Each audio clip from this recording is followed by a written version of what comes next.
As the saying goes, money is what makes the world go round. But money hasn't always been around.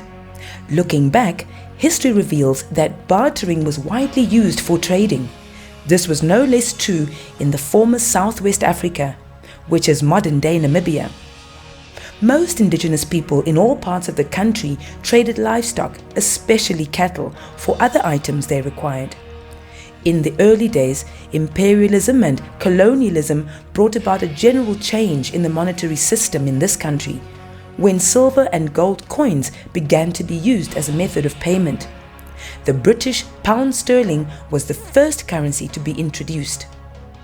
After being colonized by Germany, the German mark was introduced by proclamation in Southwest Africa in 1893. Despite this, throughout German occupation, sterling continued to be used in cross-border trade. During the 1960s, 1970s, and 1980s, the development of Southwest Africa was overshadowed by politics and the struggle for liberation. The rest of the world was hesitant to invest in a country whose future was uncertain. Historically too, when African countries gained their independence, often civil war and unrest followed, and the economies of those countries collapsed. These are the events that overshadowed the establishment of the Bank of Namibia. At the helm was the liberation movement, SWAPO, and its leadership, who were preoccupied with the question of preparing Namibia for nationhood. We consult many friends around the world, and we find Sweden was more open to us as a country. And Prime Minister Olof Palme, who is now deceased, but we honored him with a street here in around the window. So, and he offered us a specialist, a banker, who has helped already many other countries in the region of Southern Africa and in the East Africa. So, and so we planned to meet with him. It was, of course, a top secret because we didn't want to have this leaked out. So His Excellency, Comrade President Hifikepunye Pohamba, was then the Secretary of Finance of SWAPO. So him and I, we went underground, downtown in Rome, Italy. And this is where we met Mr. Carlson. And we discussed in details. He's a banker, he knows what we want and how that could be done. So this is how all the details were laid down first. The bank was planned secretary underground, but the Swedish government, they knew about it. So that blueprint was already designed there. And also, one of the books that were written before the elections, written under the leadership of or coordination of UNIN, which was, of course, being run by our current president, was also to explore different options on how to set up a central bank. So that conversation started way before independence. So when independence came, so the blueprint was already there. It was a question of implementing that blueprint. Before Namibia's independence, the country belonged to the Rand monetary area. This meant that it didn't have an independent monetary policy and only had limited control and management of its national wealth. It was essential for the government of an independent Namibia to establish its own monetary system and governing authority as soon as the necessary arrangements could be made. The most important discussion at the time was that, yes, we are going to have our own currency. And we need to think about, is this going to be a free-floating currency or is it going to be a pegged currency? How are you going to manage it? Because it's all to do with the currency exchange rate, because an exchange rate is really a very important instrument in how to manage the economy.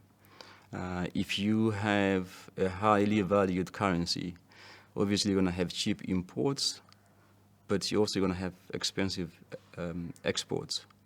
And therefore, if you are naturally an importing country, you may wish to have a high-valued currency because then your imports are cheaper. But on the other hand, if you are naturally an exporting country, you probably prefer to have a not so highly valued currency to make your exports cheaper so that people can buy it. The decision was taken, but also we need to now to second at what rate are we going to do that? And it was also then agreed to say we do it on a one-to-one basis. You know, $1 Namibian is very equal to 1 South African rand. So what we need to understand is, why do countries choose to have a common currency or to peg the currency or fix the currency to another country? There are basically 4 key reasons. The first one is to get some trade benefits. The proximity to South Africa, it helps Namibia in terms of its trade.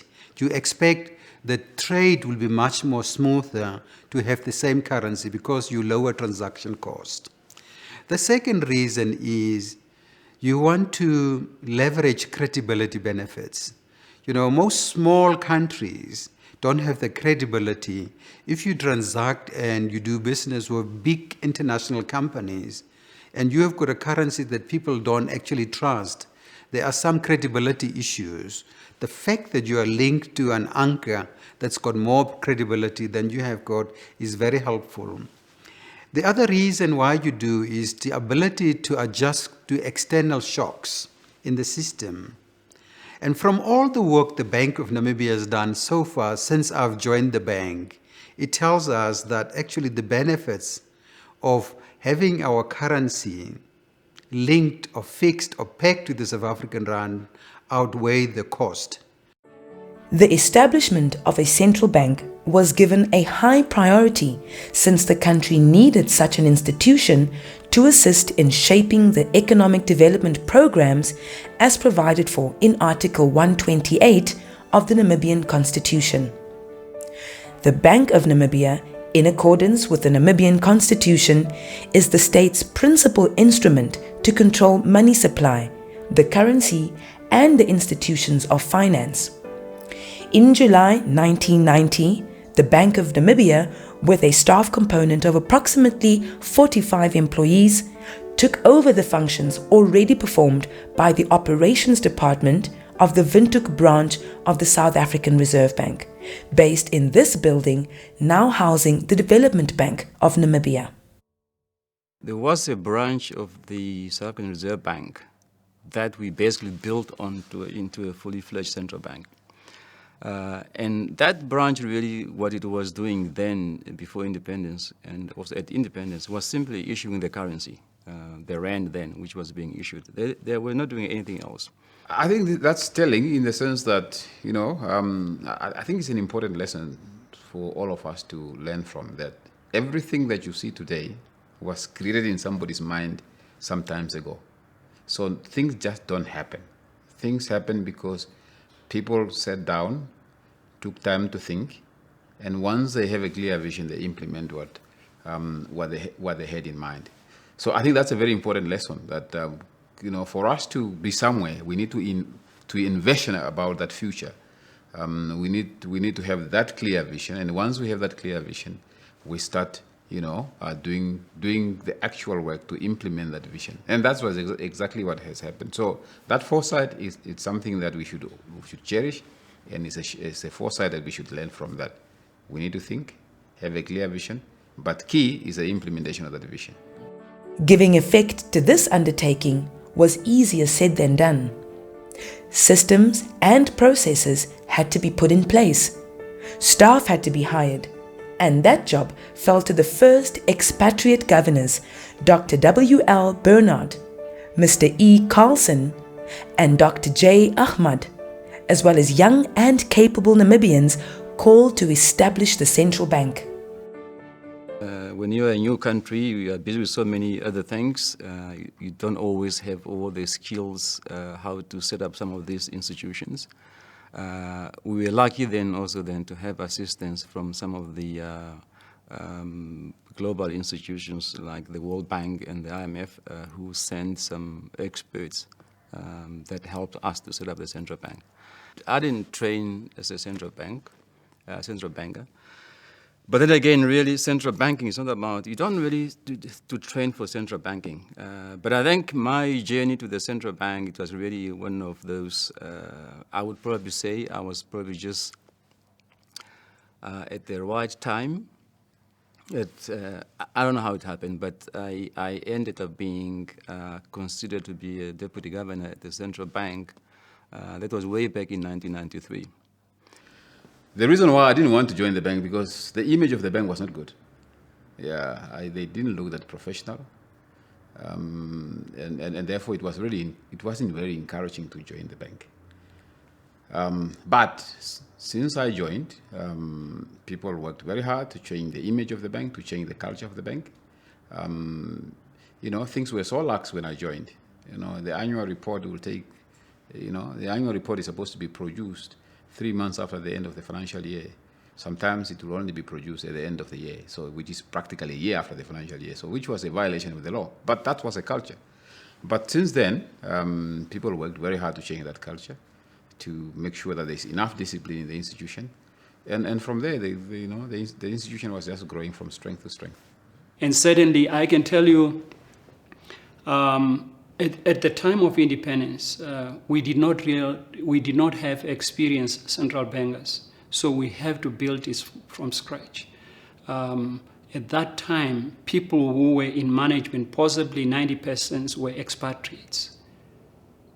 And where we are now, I think I'm very proud to say that 99% or even 100% of all the staff of the Bank of Namibia, with our expanded mandate, with all the complicated operations, it is in the hands of the Namibians, something that we are very proud of. The culture change during all these years was that we have moved from a relaxed culture up to a very diverse culture. So because we were used only certain cultures, but it was quite a highlight to work with all these different cultures. We were not used to it, so that was quite a highlight for me. And then the team building, we learned over the years how to work as a team, because previously you only do what you need to do, but there was no team building, but that was also a highlight for me. The bank's new headquarters, located on Robert Mugabe Avenue, was constructed over a period of 39 months and completed in 1999. It was officially inaugurated by the then President Sam Nujoma on the 23rd of June 1999. At some point, the building where we were is the current DBN building. We couldn't fit there, and therefore we needed to build a new building, because then the staff kept growing. Over 200, and I think the current staff is more or less probably, I don't know, 250, 270. There was no technology. So when we had to communicate, for instance, I was with the South African Reserve Bank. When we have to communicate with South Africa, it was either via letter or telex machines or telephonically. So when you write the official letter, you have to wait 2 weeks or 3 weeks to get a letter answer back, things like that. They introduced systems. Because when I started in the vault, it was big books, everything was manually. So now it's just a question, press a button and you have got all your information.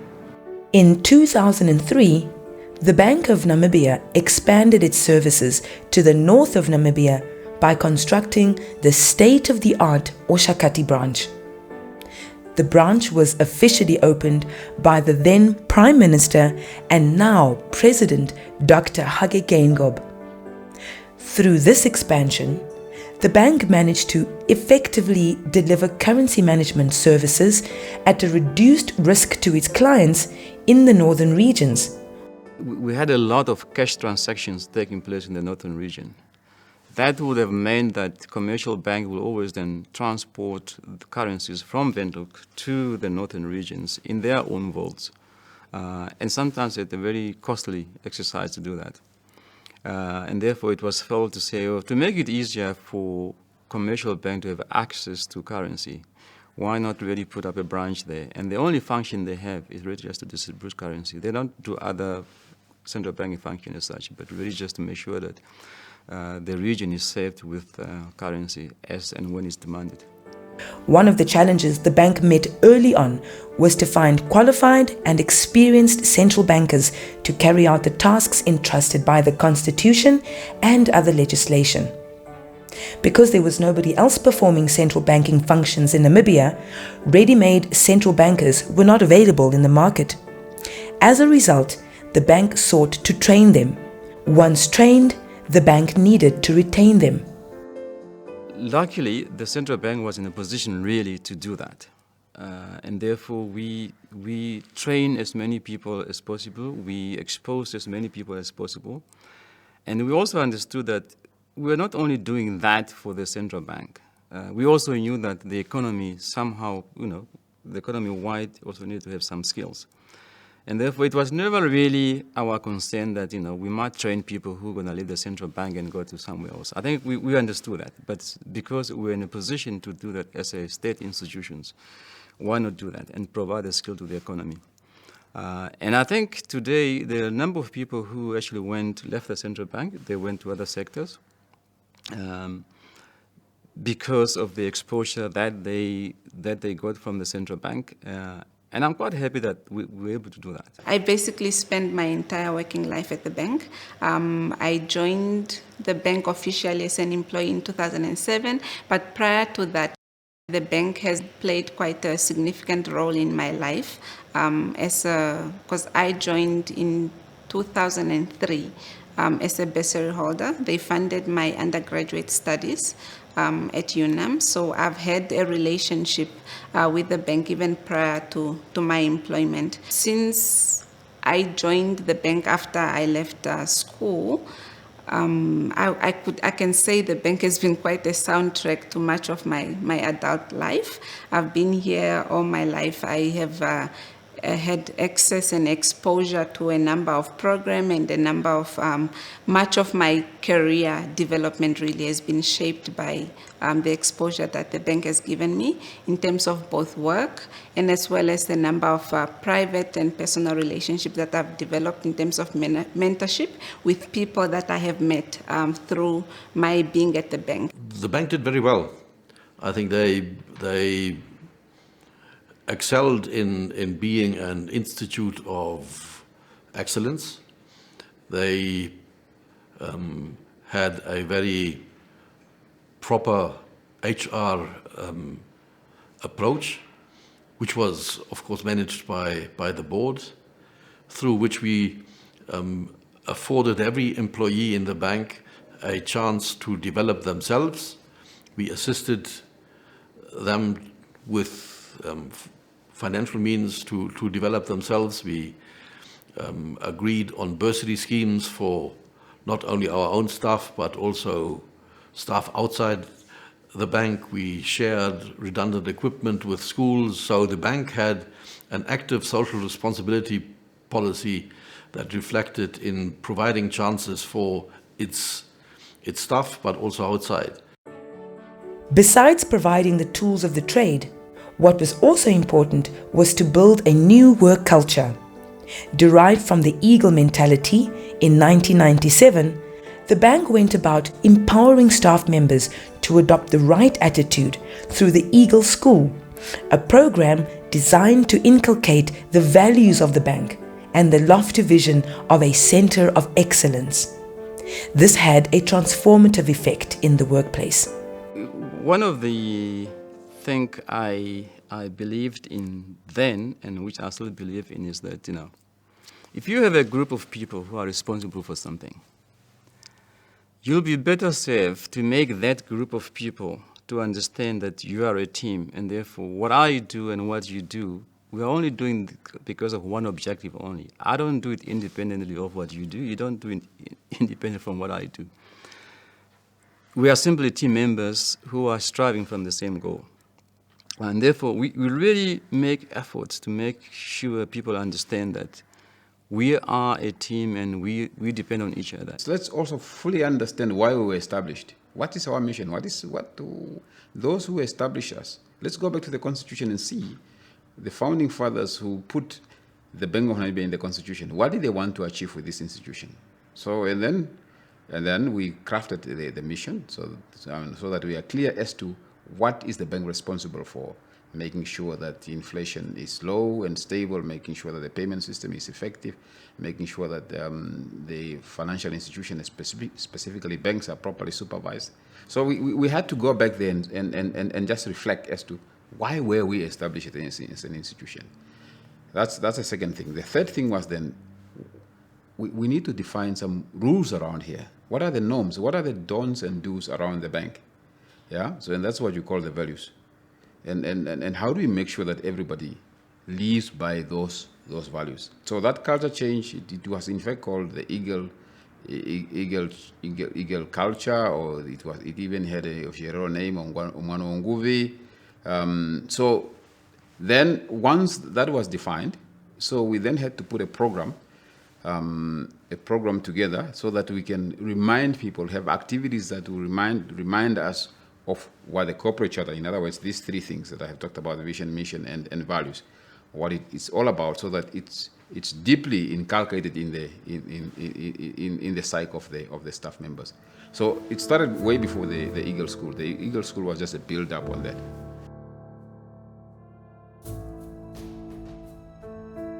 The main roles of the Bank of Namibia are highlighted in the Bank of Namibia Act. Apart from this act, several other laws have imposed duties and granted powers to the bank to carry out certain activities. The combination of these laws has given the bank the following roles: promote and maintain financial stability, overseeing the national payment and settlement systems, issuer of currency, promote price stability, banker to government and commercial banks, managing foreign reserves, and administration of exchange control. The Bank of Namibia makes sure that Namibia's banking institutions and any other financial institutions that may be placed under the supervision of the central bank are safe, sound, and able to withstand any shocks. One of the ways the bank does this is by supervising and regulating commercial banks. This will ensure that in the event of a failure, such a failure will not bring down the entire financial system and the economy at large. At the time of independence, the Namibian banking sector consisted of 5 commercial banks. At the turn of 30 years, the banking sector in Namibia consists of 8 banking institutions, which can be categorized as 7 commercial banking institutions and a branch of a foreign banking institution. Today, Namibia boasts a stable, sound, well-regulated and modern financial system as measured by global standards. This mandate was achieved amidst challenging international and domestic economic conditions in recent years. We had to also then to start to be the supervisor of the commercial banks, and obviously at the time the commercial bank was supervised from the Reserve Bank. So we then needed also then to train supervisors who can go and supervise how the commercial banks were doing their businesses. So those were really the core, research and then bank supervision. That was really very critical.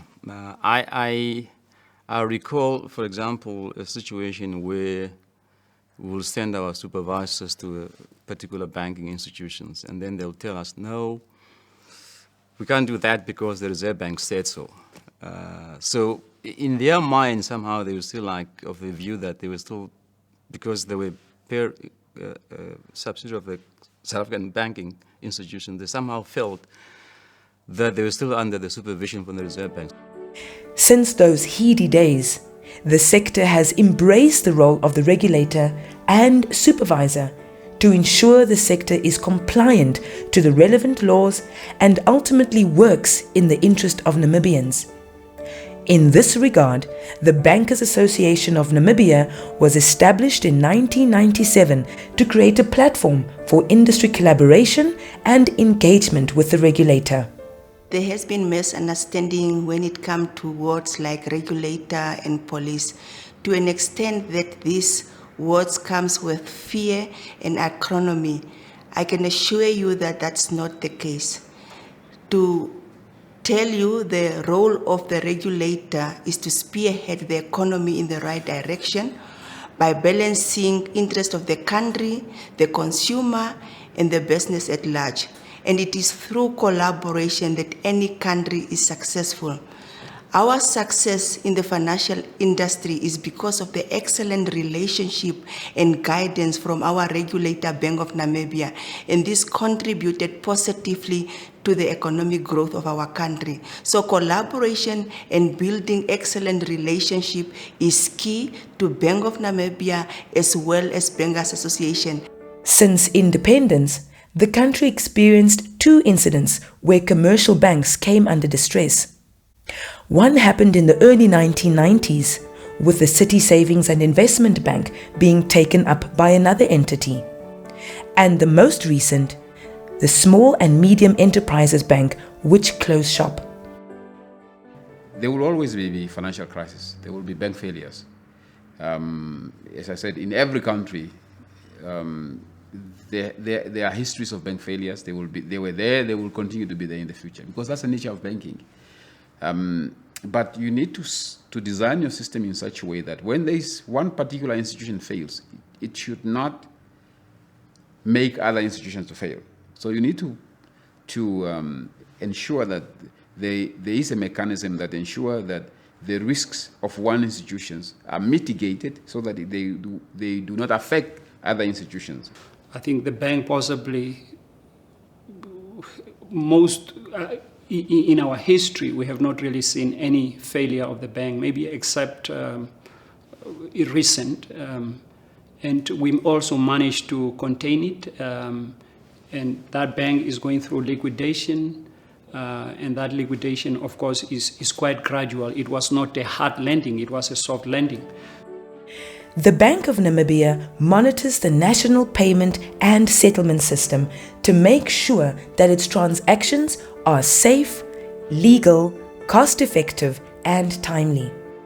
Early 90s, the Namibia's payment system was highly integrated into South Africa. So if you swipe your card, or you go to the ATM and put that card into the ATM, the switch will be in South Africa. So that message will be sent to South Africa to tell the machine here, so give this person money. So usually these things don't happen behind the scene. We don't see these things. But there's a big system behind all those infrastructure. The ATM infrastructure, the post machines, there's a big system behind there. So all those things were happening in South Africa. So we then said, this is a big risk. We cannot have your payment system being managed in a different sovereign country. What if things go wrong there and they just cut you off completely? So let's divorce our payment system from South Africa. The payment system is completely divorced from South Africa, and it's functioning properly. It's not expensive, as we thought. You may remember when we were talking about the financial system and the payment system, a couple of years back, people were being paid by checks. And when you write a check, and that check belongs to Bank A to B, people used to come together in one room to do the reconciliation. So that is no longer happening. The checks has been phased out, and now we have got a effective and efficient payment system where payment could just be done through the usage of technology. The Bank of Namibia ensures a stable supply of good quality banknotes and coins within the country. According to the Bank of Namibia Act, the President decides on the monetary unit and its symbols, while approval of the Minister of Finance is required for the denominations, composition, form and design of the national currency. Each country, have got their symbols, and generally currencies are one of the most important, symbols a country will have. It's something that is used by everybody, and therefore a currency for a country is a real pride. In 2020, the bank launched the $30 Namibian commemorative banknote in celebration of 3 decades of independence and the smooth transition of power between 3 Namibian presidents to symbolize peace, stability, and progress. In the past, we introduced commemorative coins, but not banknote. This one was the first one, commemorative banknote of $30. So it is something that we are proud of, to say that really money should reflect. It's a good way to celebrate your history, your achievement as a country, the stability that we have enjoyed for the last 30 years with the Namibian dollar, a legal tender that you can use to pay for goods and services within an economy. And the good thing is that about money is that money circulates in many hands. And our aim was that to make sure that at least each and every Namibian will have access to this $30 commemorative banknote, to make use of it as an instrument of payment and also possibly to keep as a souvenir.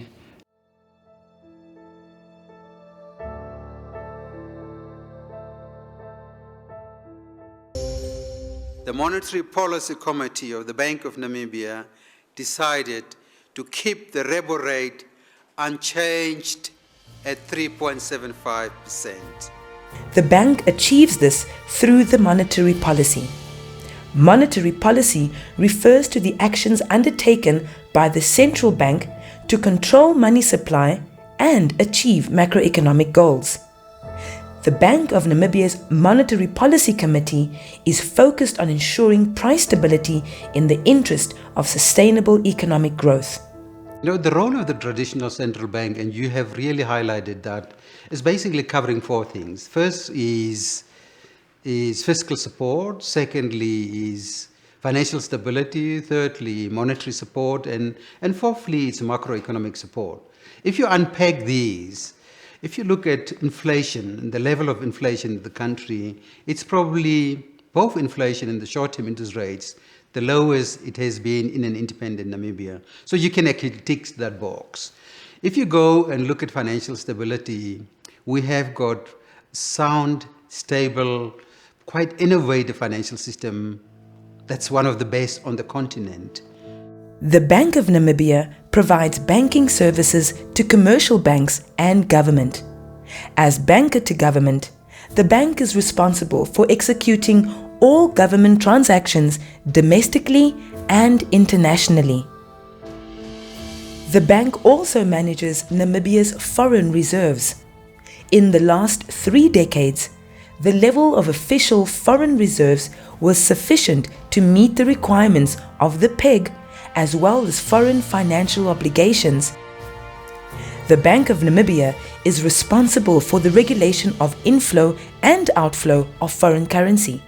This assists in the overall management of foreign reserves. In 2012, Namibia adopted the Namibia Financial Sector Strategy, spearheaded by the Minister of Finance. The Bank of Namibia plays the role of coordinator of the strategy. The aspirations of the strategy are to have a financial sector that is transformed into a more competitive, resilient, developed, and inclusive instrument that will contribute to the economy at its highest potential. I have observed that there have been efforts made to address the ownership of the banking sector, as we know that the banking sector has been predominantly foreign owned, and it is still the case that the majority ownership of many of our banking institutions are foreign, but we have observed the progress that has been made and the policies that have been put in place through the financial sector strategy to address those aspects. Another challenge that is being addressed through the financial sector strategy is the the issue of financing to local enterprises, especially small and medium enterprises that have been challenged to get access to financing. We see that a number of financial institutions, banking institutions specifically, have put up facilities to assist SMEs to have access to funding.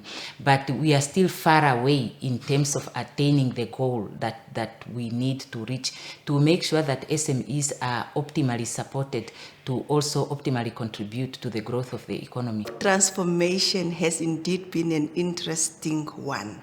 Without me going into too much detail before independence in 1990, but you will agree with me that at that time before independence, there were few people who were having financial solutions.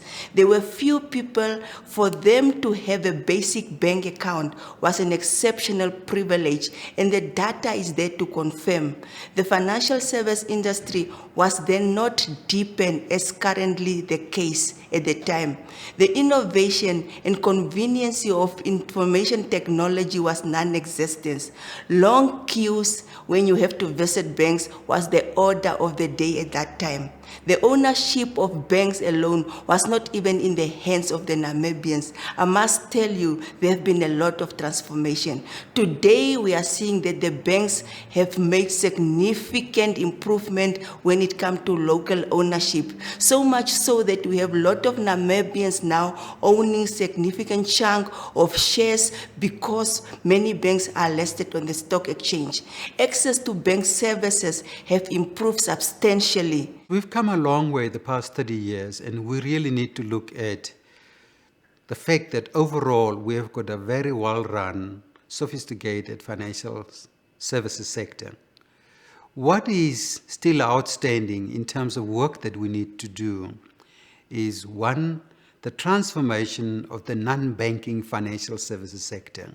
The second one is skills development. We still lack serious skills in the financial services sector. And those are skills to do with the new world that's emerging.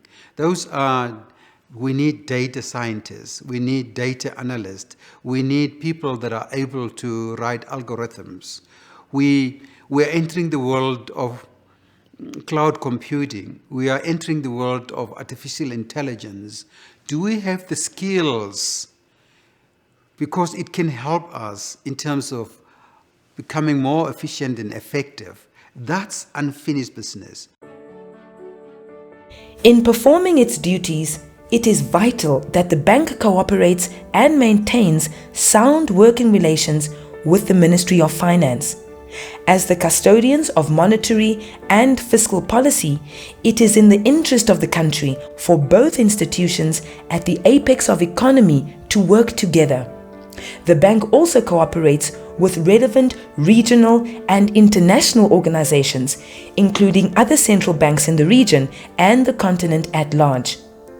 The bank also works closely with international institutions such as the World Bank and the International Monetary Fund, with a view to contributing to shaping the economic and financial affairs of the world. What is not written in any law or so is, of course, the fact that the bank, together with the ministry,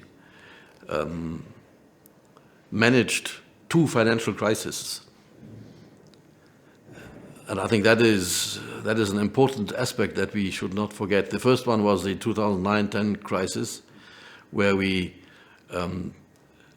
had a collapse in growth. We had an immediate liquidity issue. We had pressure on banks, especially on public financial institutions. And together with the bank again, government managed well itself out of that crisis. That was the first crisis. Now the second crisis came then in 2016, and again, if I look back the 5 years that I was in charge of the bank through being the minister, I'm very satisfied that we managed the crisis very well. What we need to do is make sure that the good work that we are doing as an advisor to government in terms of research that we are doing, that's cutting edge research, there's best practice, that is really consultative of the country. We need to make sure that that advice is taken on board, it's implemented. That's the part where we need everyone mobilize all the resources so that we can have, at the end of the day, a prosperous Namibia. That's what we are trying to do. We want to support the government in the role they have got as elected people with the technical advice that we are providing. With recent advances and the interconnectedness of financial institutions, including banks and non-banks, Namibia has also recently modified its legal framework to make it possible for the central bank to be responsible for financial stability in the country. In this regard, the Bank of Namibia Act of 2020 was enacted with the explicit aim of expanding the mandate of the central bank to a macro-prudential oversight role, which extends to the entire financial sector while strengthening the independence of the central bank. There are two key features in the new Bank of Namibia Act that's worth noting. The first one is the strengthening of the independence of the Bank of Namibia, and secondly is the macroprudential oversight coordinating role that the bank has got. So what do we mean by independence of the Bank of Namibia? Firstly, it refers to the freedom of monetary policy makers to be able to conduct monetary policy without direct political or governmental influence. The more independent the central bank, the more credible it is and the more predictable their decisions, their action and the way they conduct the monetary policy. That's why we have strengthened the independence of the Bank of Namibia. And that's sort of what everybody is trying to achieve nowadays.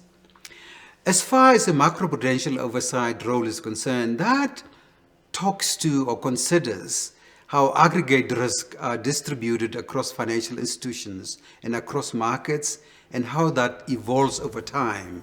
The Bank of Namibia has come a long way since its inception in 1990 and has achieved many successes. While presiding successfully over its mandate during the past 3 decades, it is worth noting that the central bank is undergoing a transformation.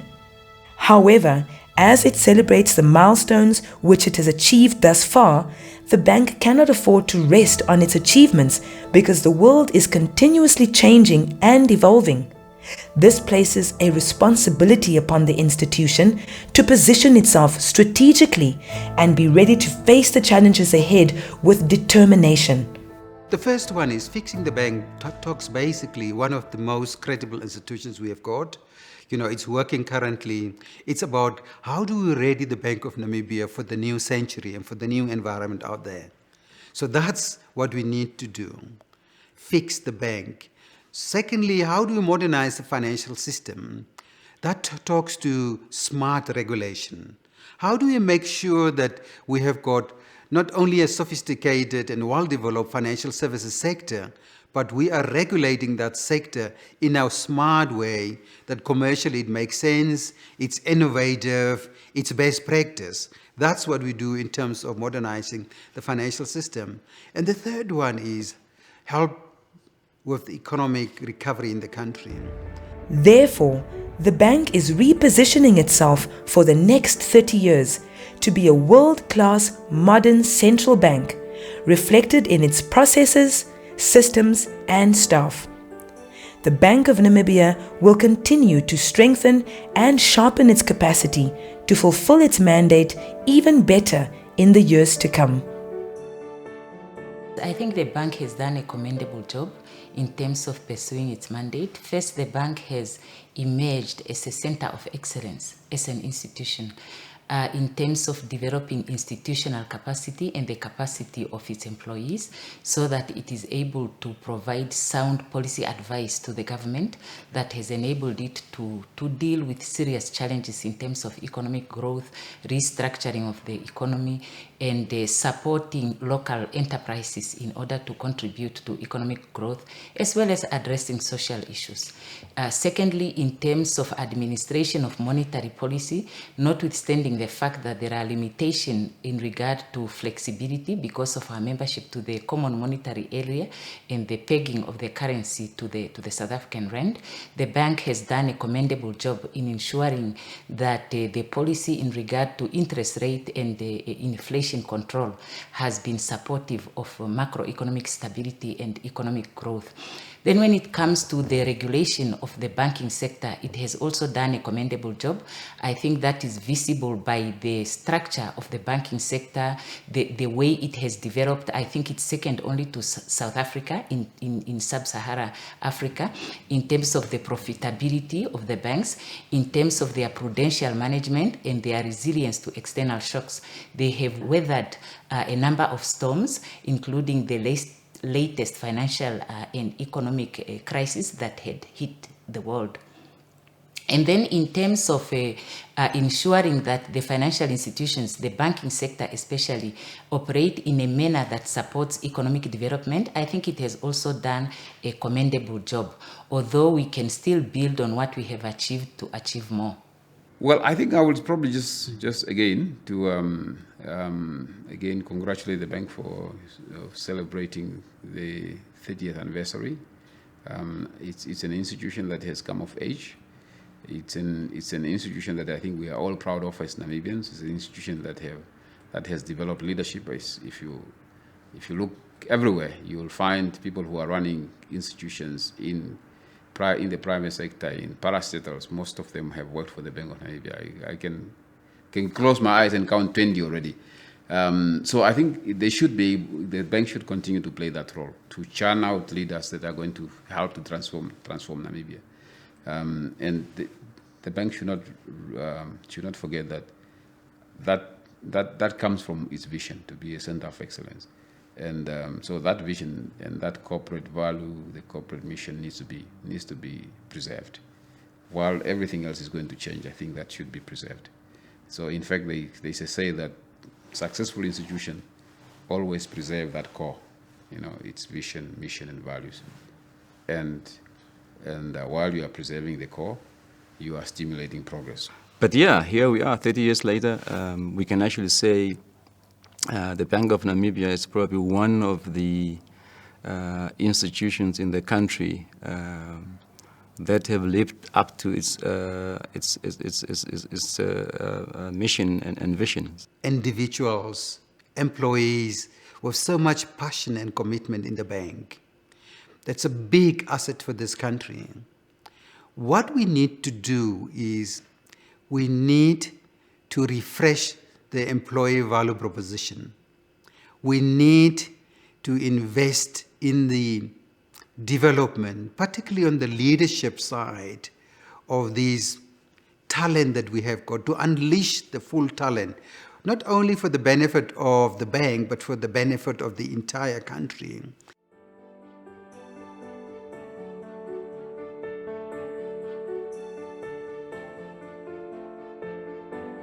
The Bank of Namibia will continue to be at the forefront and take the lead in implementing monetary policy, safeguarding financial stability, and promoting economic development in Namibia.